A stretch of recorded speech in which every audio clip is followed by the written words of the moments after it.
let me carry on by introducing our panelists. They are going to be sharing on the different media to distribute digital materials to disadvantaged students. And of course, with doctorates in physics and engineering and honors in astrophysics, I think it is going to be a fascinating particular topic, because we're going to be looking at inclusivity in the digital era, how to bridge the digital divide. And I cannot think of a more appropriate topic than this one today. We're going to ask David to speak first. Then we're going to ask Derek to speak second, and Daniel last but not least. We'll hand over to David. David Johnson, the floor is yours. Awesome. Thanks. I really need to borrow that hair system, and I need it to work also when I'm not on my computer, but continuously outdoors. That would be really fun. Okay, so I'm just sharing my screen. Tell me if you can see that. All good? We can. Awesome. All right.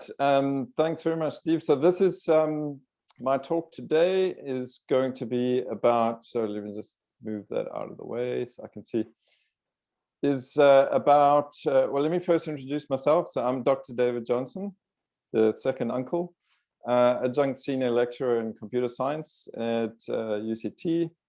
And I'll be talking about INETI, unlocking education lockdown with the INETI platform. So INETI is derived from the Zulu word for the net. And the platform's purpose is really strengthening communities through local community-owned networks and locally driven content creation and services. So this lockdown has taught us one important lesson. Decent internet access is no longer a luxury. We know that it's now an absolute necessity to continue participating in the economy and to remain fully engaged, especially in our education. So before I dive into what INETI is, let me just first quickly paint a picture of what's the status of internet access in the world today. So we've reached this point where we've connected roughly half the world. You could say we've actually connected the easy half of the world, but the real tough work begins now. The other half is going to be much tougher. In South Africa, we've got to the point where we have just under 100% of the population in range of a 3G signal, but only 64% of the country are internet users. So there's this 34% usage gap. And this is really mostly due to affordability of access, affordability of devices, and having the digital skills to use the internet and have access to relevant content. Just because you connect to the internet also doesn't mean that you have embedded meaningful access in all areas of your life, especially work and education. For this, you need high-speed, uncapped, affordable access, which unfortunately is not available to most South Africans.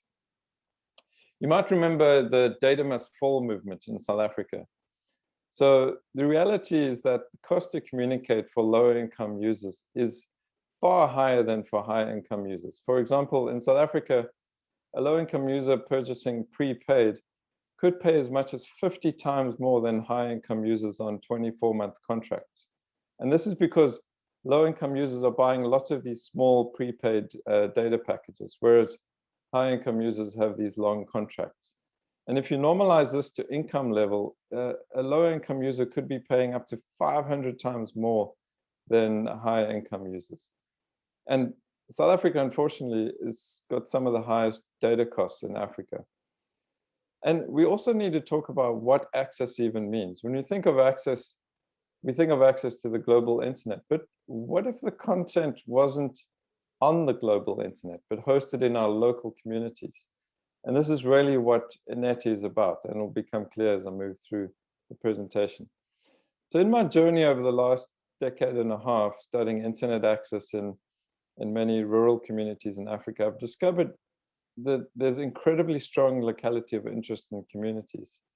So community members are far more likely, for example, to make a call to somebody a few kilometers away than hundreds or thousands of kilometers away, or would have much more interest in a locally produced image, new music or news than something produced far away. And currently, the problem is that connectivity systems like mobile internet access don't take advantage of this locality of interest. So to illustrate the problem, imagine a hip hop artist in a South African township uploading a 3-minute music video to YouTube. On pay-as-you-go, this could cost the artist about 48 Rand to upload. And the local fans, depending if it's low definition or high definition, could pay between 12 and 48 Rand to download the song on a prepaid data bundle. So the question is, isn't there a better way for this artist to distribute their music locally, or a teacher to distribute their video lessons locally? So what I was trying to say is that with Inetti, we try to make sure that the services are built with the community so that they collectively own them. And we do this through workshops. And we also build community networks that are owned by the community. So in any network, you need both a network, an infrastructure, and you need the services that run over the infrastructure. And these are some pictures of some of the community members being trained and building the local network. So Inetti is basically getting to technical details, built on this local cloudlet server that uses these modular Docker containers. And these are local equivalents of what you would find on the internet. Like there's an equivalent of WhatsApp called Element. Actually, Daniel will talk about his WhatsApp system a bit later, but Element is a local version of that. Nextcloud is a local version of Dropbox. PHPTube is a local version of YouTube. And all these run locally. And the entire system can run on a mini PC, like an Intel NUC with about 1 terabyte of storage to support 1,000 users approximately. And this is, you won't believe it, but the whole server is that tiny little box over there with the little blue light around it. So that's an Intel NUC with 1 terabyte of storage in the data center, I call this a data center running in the high school. I'm going to jump over this because I know time is short. So this is where we've deployed Inetti in the south of Cape Town. And the network is fully owned by a local cooperative called OVCom Dynamic and launched at the end of 2018. These are the current hotspots. We have actually 20. I need to add a few more. The blue dots are where you can get the free Wi-Fi and access the Inetti system in Ocean View. These are the cooperative members that own the network, skills ranging from art and education to experience with radio communication. And all the installations are done by the community members themselves. So this is Cameron setting up a mesh node on one of the flats. Those yellow beams are the mesh links to other radios. So this is the captive portal system that comes up when your smartphone connects to the Wi-Fi hotspot. So you'll see a few local free services, like we have Nextcloud and Element or Rocket Chat for local chat. We have Wikipedia, we have TED Talks, and there's also some local school content, which I'll get into a bit later. And you can also access the internet with some vouchers that you enter. So revisiting the original problem of a hip hop artist uploading a video. So now with the Inetti system, they upload their music to Inetti. It's super fast, absolutely free because it uses the local Wi-Fi. And every school pupil or musician fan who wants to see this video stream downloads it over the high definition Wi-Fi network, absolutely free, saving hundreds or thousands of rands for the community. So we noticed when we looked at how people are using the system, video is absolutely king, and TED Talks were really super popular. And we noticed, for example, that the most popular TED Talks were about how to make a TED Talk. So we obviously have some budding media producers in this community. Other interesting popular videos were things like if superpowers were real. Last year, because of lockdown, we launched the Inetti system with Ocean View High School to support teachers who need to connect with pupils. And we put a number of interventions in place. We put COVID-19 information, we zero-rated some government sites, and we have the system for teachers who can stay in touch with pupils. by pushing their content to the NETI system that students can pick up from Wi-Fi hotspots. So this is now, for example, on the splash page, if a pupil wants to go and get some content, they'll go to their grade, they'll go to their subject area, like computer application technology, and download the content or the videos to their phone so they can watch it while at home. And thanks to the great work from Derek Fish at Uni Zulu Science Center, we also added his videos that he's produced, his science videos, onto the system, that so students can now go to the splash page and get any of those Uni Zulu Science Center videos from the server. So with that, thank you. And if you want to know anything more, there is the webpage link in neti.org.za if you're interested in following up. We're now going to ask Derek. Derek, you're going to take over, and you can just start sharing, Derek. There we go. Okay, so Steve, are you hearing me and seeing my title slide? We are hearing you and seeing you. Fantastic. So thanks so much, David. And I really encourage everybody to drop David an email. There's no one who knows more about wireless networks than this man. I've been involved more on the side of content. So I've been running Uni Zulu Science Center for about the last 30 years. And a large part of that has been running matric workshops. We presented these for 25 years to over 200,000 students now at 11 rural venues in northern KZN, covering 3 of the 12 educational districts. Now, with lockdown last year, we realized the matrics would need these workshops more than ever, but we couldn't get them together because of COVID.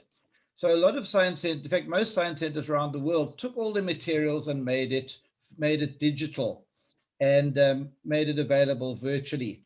So we took these workshops. Now, typically this is a 4-hour face-to-face workshop. You can see every pupil has a booklet on his lap, and 4-hour face-to-face workshop with a booklet. We took that and converted it into 8 one-hour videos. And you can see these videos are particularly covering the content for paper 1, which is the physics paper. That's where we started. The whole principle of these videos is that facts fade, experiments expire, but skills stick. And that's really important. So it's called essential skills. It's not content-based, because skills are so much more important. For physics, we look at 4 skills: graphs, free body diagrams, solving equations, multiple choice and ratio questions. For example, graphs is picked up in 4 content areas: motion, photoelectric effect, Ohm's law, internal resistance. With all of these, we do the theory, we do the exams, look at simulations and so on. Now, this is the page from the CAPS document about the skills that are required, not content. And the examiner every year, this is a comment from the national examiner, a severe lack of skills is evident. And so that's why we focused on this idea of skills. So this was a great idea. We made 8 one-hour videos. We thought, let's send these out virtually.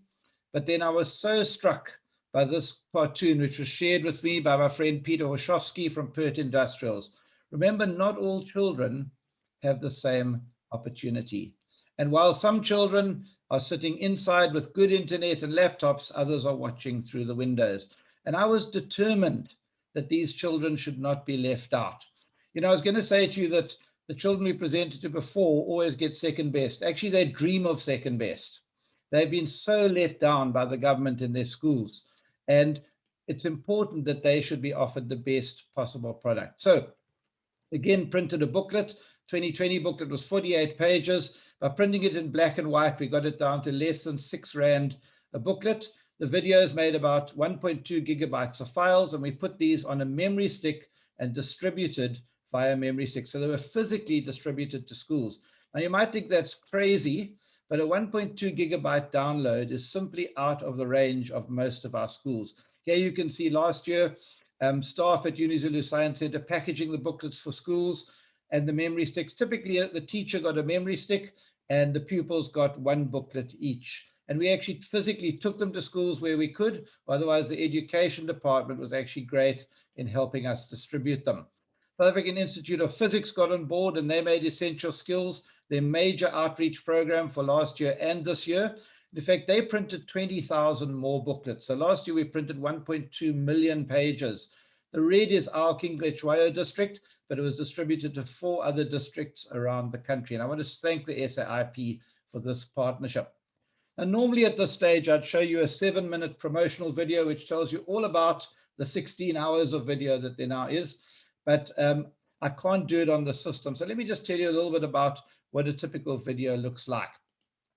So the videos start with theory, but they are not content-based. In fact, teachers often get frustrated because we don't cover recall questions and so on. We're looking at skills. So where we do theory, like for the Doppler effect, it's done with animations like this one. And they are not talking head videos. They're filled with animations and simulations. I'm doing a workshop about those after this session. I encourage you to join my room. Another simulation with a photoelectric effect. Pupils find it hard to understand what threshold frequency is. This simulation really makes it clear what that is. Using particularly PHET simulations to contrast different. So photoelectric effect is here contrasted with force. And as far as possible, giving learning strategies. So this is my progress method for problem solving, and then that's applied to every one of the problem areas. When we look at graphs of motion, there's a very careful summary of all the graphs of motion put together. So the theory is summarized. We also do live experiments. And again, in my workshop session after this, I'll show you how that can be done. But using particularly software and hardware from Pasco Scientific. This is an oscilloscope which allows me to teach about sound. Unfortunately, I can't make it live now. Using the fantastic match graph, where a motion sensor measures how you walk, compares it with a pre-existing graph and scores you. For example, the Ohm's law and internal resistance experiments. We describe all the experiments, set up, do the experiments just using Pasco software to actually get the current and voltage, gather all the data. The pupils have worksheets for all these experiments. They have to complete them, complete the graphs, complete all the conclusions, and then we'll compare them with the computer-generated data. So just about all the curriculum experiments are done, but from a skills-based approach. Simulations I'll talk a lot about in the next workshop, but there's some great ones online. Boyle's law, there's another of the PHET ones for straight line graphs. Projectile motion allows you to do fantastic simulations and ask questions around that. Photoelectric effect is a very difficult experiment to do, even in a really good lab. But this simulation is actually quantitative and is just as good as the real thing. Where we do typical textbook exercises like graphs of motion, instead of just giving the answers, we use the simulations to produce the answers live in real time. And all of these simulations are also given to the teachers on the memory stick, so that even without watching the videos, they can also explore these simulations. Applications are very important if science is going to be real.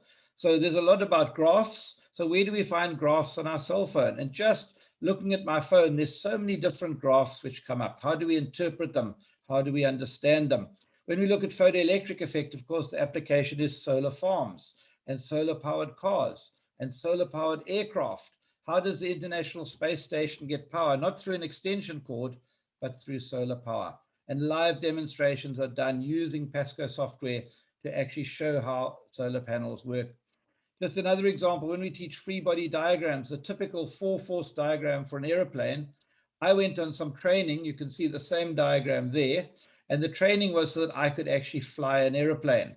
And so we've got some video of me flying an airplane, which really makes those free body diagrams come to life.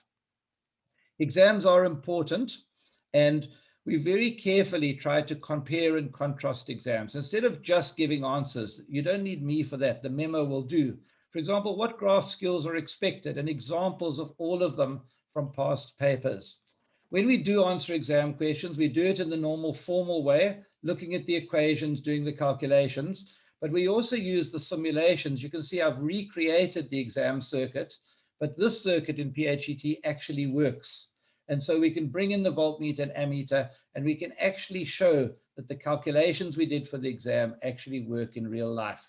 It makes it so much more real than just giving memo answers. Also, the human side of physics is important. Each video ends with a face-to-face interview with an important person from the world of physics. And you can see across all spectra, people in industry, people in academia, people in astronomy, and so on. And all of these are encouraging matric students to study hard at their physics. We also talk about what you need to pass. And I really try to encourage students, 30% might be a pass, but how would you feel if your dentist passed dentistry for 32%?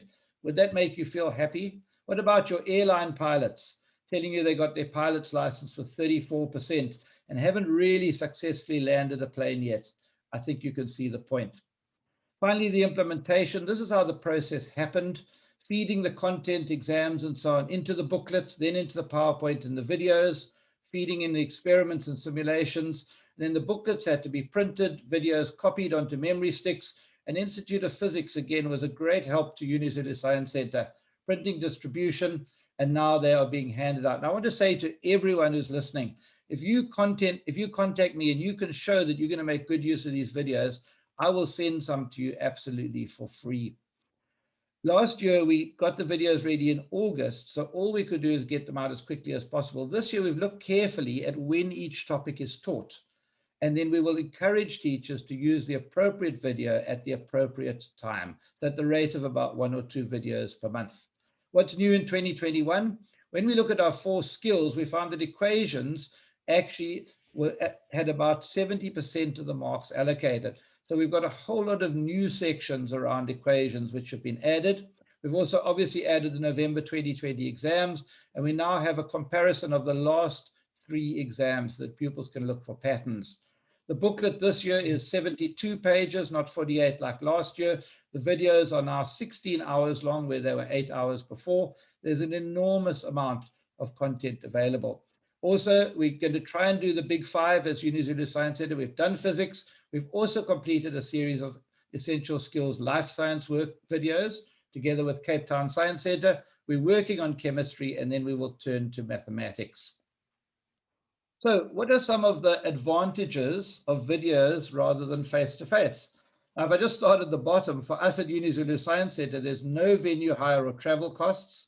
We only present once. It was exhausting going on the road for 2 weeks, and our experiments always work. And we used to present to 10,000 learners in 3 districts. Now learners all over South Africa can benefit in small learner groups, short 1-hour sessions, not a 4-hour session.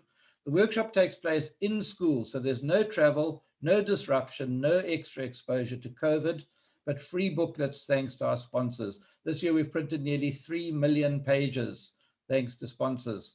And the teacher's in control, so the teacher can pause or replay at any time. Steve wants me to finish, I can see. Just quickly contrasting, what's the advantage? Why not just stream? Well, I don't think I need to address this question because you've seen all the problems we've had today with streaming. When you give teachers the videos on a memory stick, there's no connectivity issues, no ongoing data costs, and no scheduling issues. You can watch anytime, and it doesn't really matter. Disadvantages, to be honest, I miss the personal contact. I'm sorry I can't see all of you now. I really miss that contact. Virtual is never as good as face-to-face, but it certainly is more efficient. There is a cost to making the videos, but really I made them all using Zoom on my laptop. So it was only my time. Cost of memory sticks, well, David mentioned it costs 48 Rand to download a hip hop song. That's the cost of our 16 gig memory sticks. Of course, teachers may not use the materials, but they also may not use the online ones.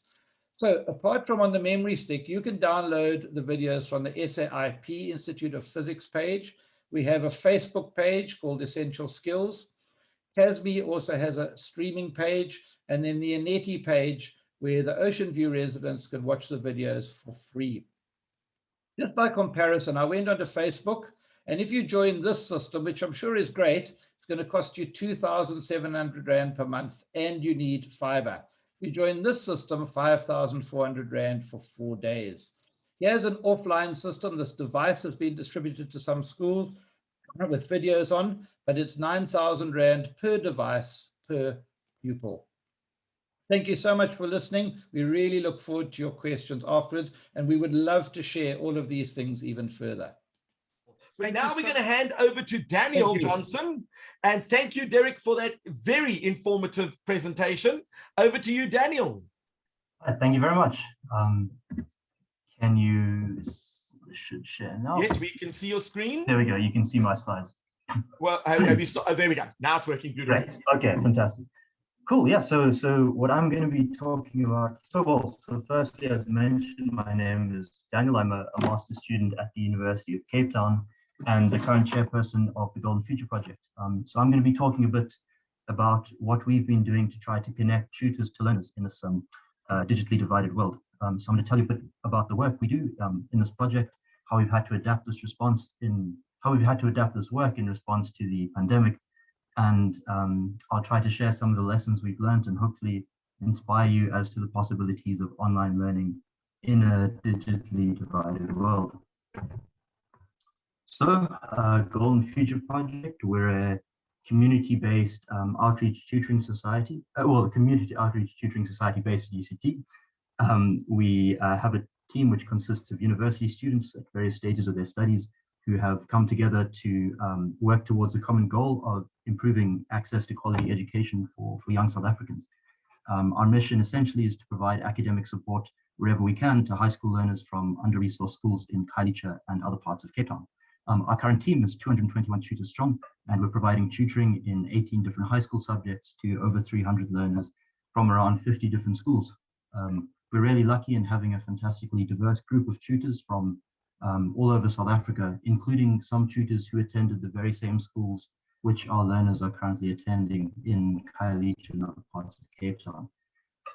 So our help takes the form of everything from help with understanding coursework, guidance with projects and assignments, study skills while preparing for tests and exams, as well as practical help with things like putting together a project or using a computer to do research. And in addition to this, a key pillar of our work is aiding learners with their applications to universities and colleges. So that's a very important part of what we do. So this is what our program looked like before the start of lockdown.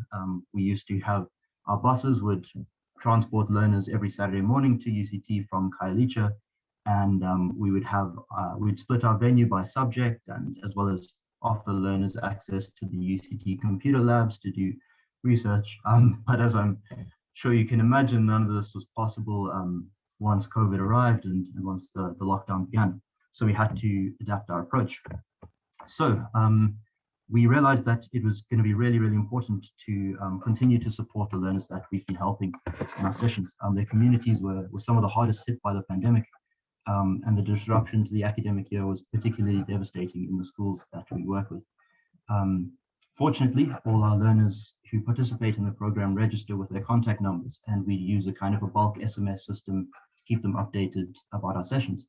In addition to this, a lot of them had heard about us from posters and flyers at their schools, or from word of mouth with their friends, and they would then contact us via WhatsApp to get more information about the program. So because of this made it possible to kind of conduct a survey as to the learners' access to technology and to better understand how we could connect with them remotely. So unfortunately, most of our learners don't even have email accounts. The few that do have set them up at their schools for a specific project and haven't been able to access them elsewhere. Every single one of them struggles with data and connectivity, as well as having even limited space on their, if they have a cellular device, limited space for new apps. A few of them have access to computers at their schools, but none of them could do so from home. So with these limitations in mind, we turned our focus to what kind of help we could provide that would be the most valuable. So unfortunately, none of our learners have parents who attended a university or college, and in most cases, their parents didn't have the opportunity to reach matric.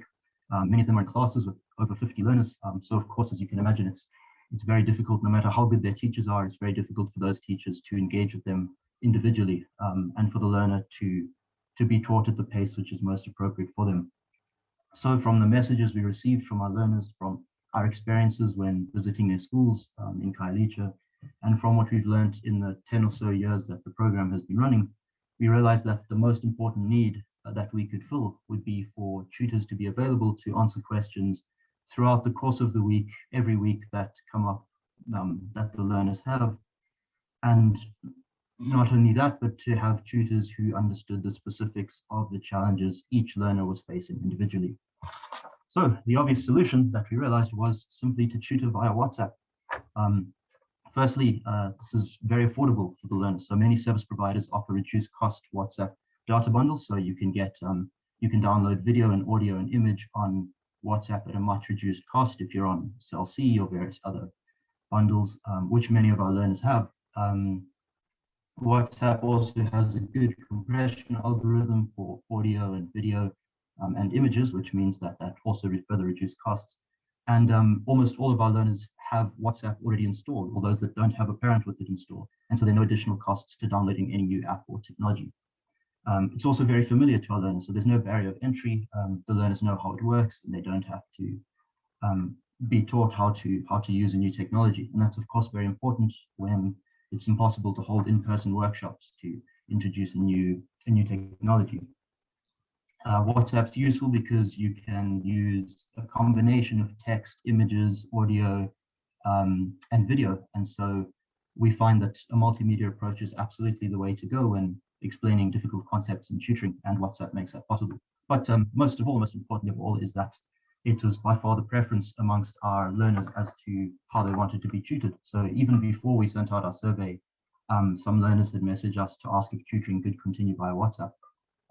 And the results of our survey were overwhelmingly in favor of tutoring happening via WhatsApp. Of course, in the absence of in-person tutoring, which would be the first choice. I see. Can you still see my my screen? I don't know. My Zoom has done something strange. Is it? I think you might have ended your presentation, unless you want to share your screen again. I would, if possible. I don't know how that. You just click on share screen. There we go. It's coming back. There we go. Cool. Sorry about that. So yeah. So you might ask, well, how does WhatsApp tutoring work? Well, we match our tutors to learners based on their subjects. Once a week at an agreed time, the tutor will check in with their learner, see what they've learned that week, what concepts are giving them trouble, and the learner might say, oh, well, we've been covering electromagnetism, and then the tutor will ask questions to understand what information is stuck and what hasn't. But in addition to that, very importantly, the learner can send through questions at any time, and the tutor will respond as soon as they're able. So if the learner has a homework assignment due tomorrow, they can get conceptual help, right the day that they're working on it.